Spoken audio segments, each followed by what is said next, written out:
Well, good morning, everyone.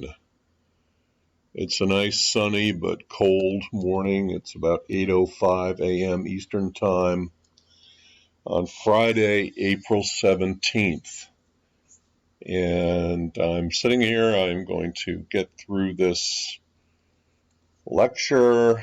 And I'm also hoping that all of you are doing fine. Your families are fine. If otherwise, um, I am even more so wishing you well, and that you will get through this. I know these are hard times, but we will get through it and we will get there. Okay, so today's topic is interactive or online advertising, internet advertising, however you want to refer to it, as experienced on two major devices. It's experienced on PCs and as it's experienced on mobile phones. And there are two sections to the lecture. The first is in general advertising on the internet, no matter where it shows up. And then I'm going to focus on advertising and marketing communications on mobile phones, but because of the nature of the device, the properties it has, and how we relate to this device. There's never been anything quite like it. It's with us all the time and looked at all the time, hundreds of times a day. Anyway, it's special and it warrants being addressed separately. So all of this will be covered in this lecture. So this visual is supposed to show how information is now being beamed, sent via wires and cables, and also wirelessly.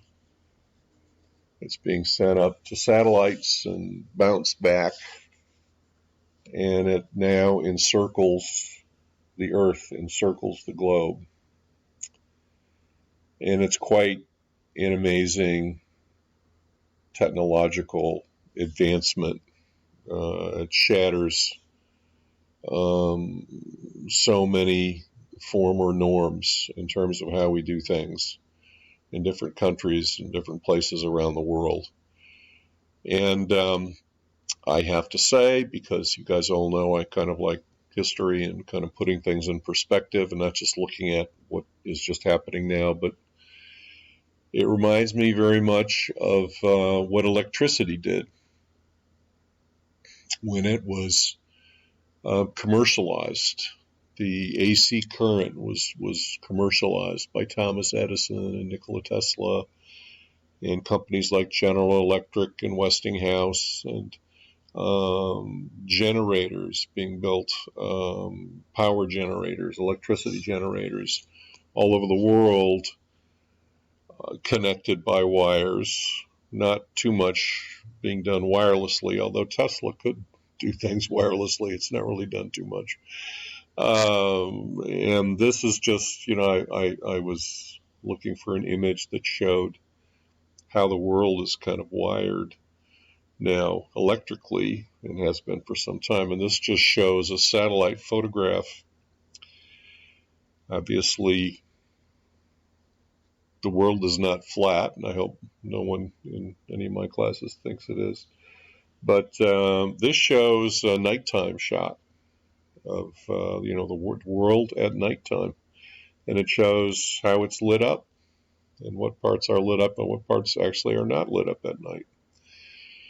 And in truth, that's not so different from the way the internet is spread, because electric power encircles the globe, and here we have the power of information encircles the globe, and both of them kind of miss in some ways some of the poorer countries like big parts of Africa and South America, you'll see, and some of the colder parts of the world where not too many people live. Also, not so heavily wired. And this is the power of electricity. You know, I loaded this image last night. I was staying up late, and I watched for the first time pretty much all of the famous Fritz Lang movie Metropolis. It's a silent film. It was made, I think, in 1927. It's really amazing. Uh, and if you haven't seen it, I suggest that you look at it. The design is absolutely, in many cases, just superb. But this is the Heart Machine, it's called. And it's down in the bowels and below and underground, the metropolis, the big city where all the rich people live. And the poorer people, the workers, the slaves, have to keep the Heart Machine going at great cost to them, lots of labor and danger. And this is a shot of the Heart Machine when it's kind of going a little cuckoo. You can see the electrical charges coming off it. And it just reminded me of this idea of generators and electricity being generated and then, being sent out again by wires to power and electrify the world. And this also reminds me of this, what the internet has done, of an earlier similar revolution in information, in the sharing of information, I should say. And those of you who have had the media class may recall that when we first started talking about media, the first kind of media we talked about was out of home. And that, of course, was dependent on printing of posters. But then we talked and we really dug into newspapers. And when I talked about the history of newspapers, as usual, I like to sort of go back to the beginning of things.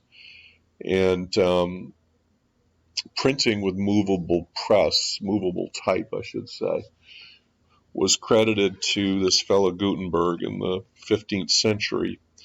And he could, each letter was separate, and he could create, by putting letters together, could create words and sentences and paragraphs. And he actually printed the Bible, and these presses were copied and they got around. And all of a sudden, books, not just the Bible, but lots of books in your own language, not just in Latin, because the Bible, for instance, was really only in Latin, and people didn't have copies of the Bible in those days, in the 1400s. The Bibles were owned by the priests, and they were in Latin. Most common folk couldn't read Latin, and the masses were in Latin, so people didn't always understand what was even being said. It was all very mysterious.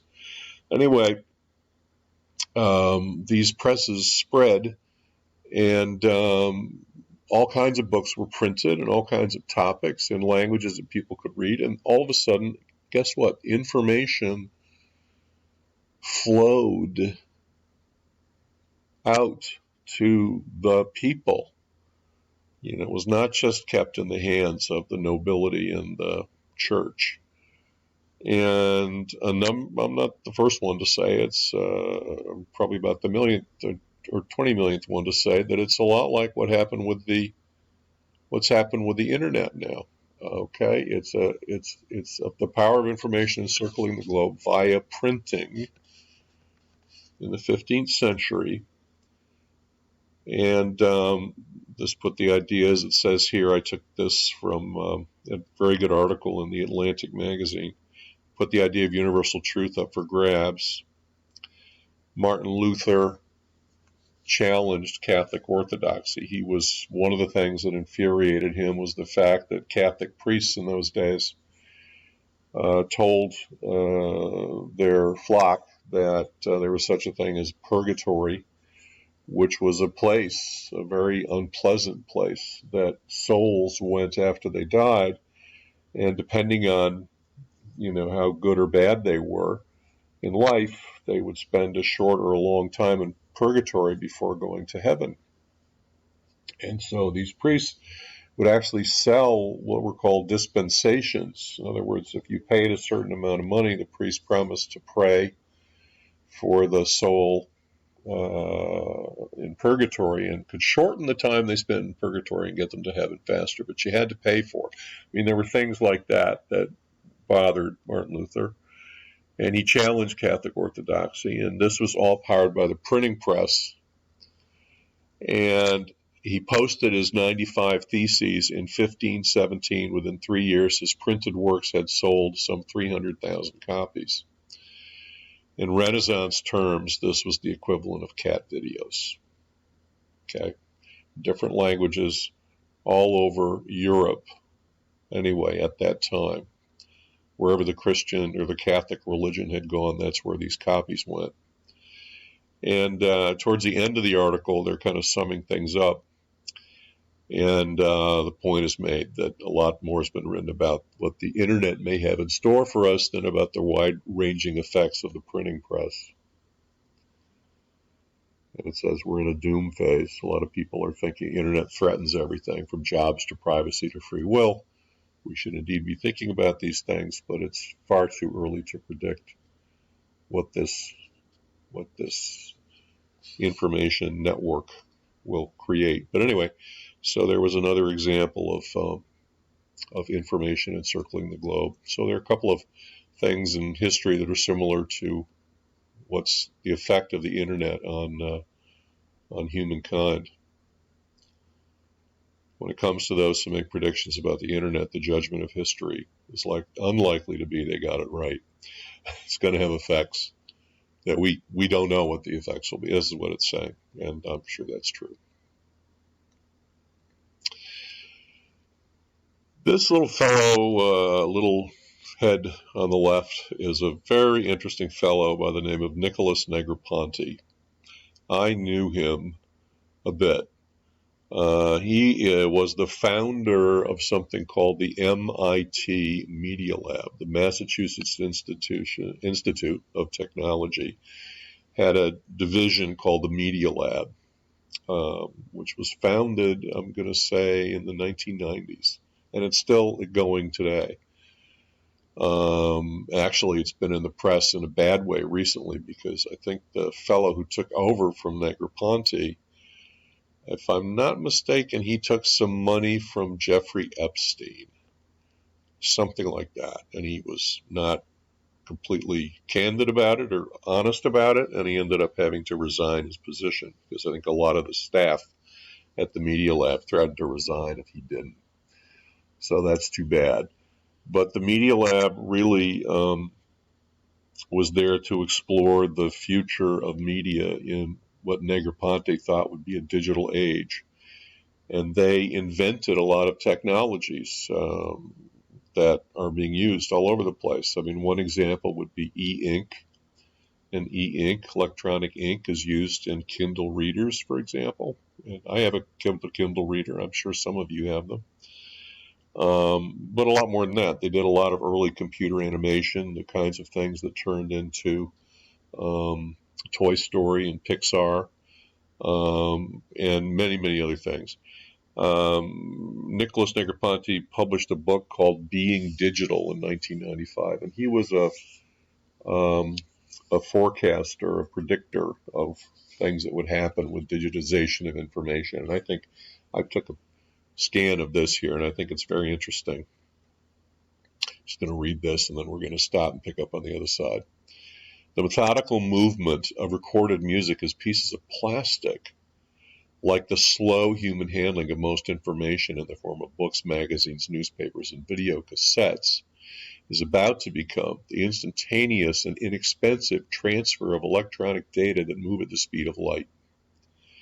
In this form, the information can become universally accessible. Thomas Jefferson advanced the concept of libraries, the right to check out a book free of charge. But this great forefather never considered the likelihood that 20 million people might access a digital library electronically and withdraw its contents at no cost. The change from atoms to bits is irrevocable and unstoppable.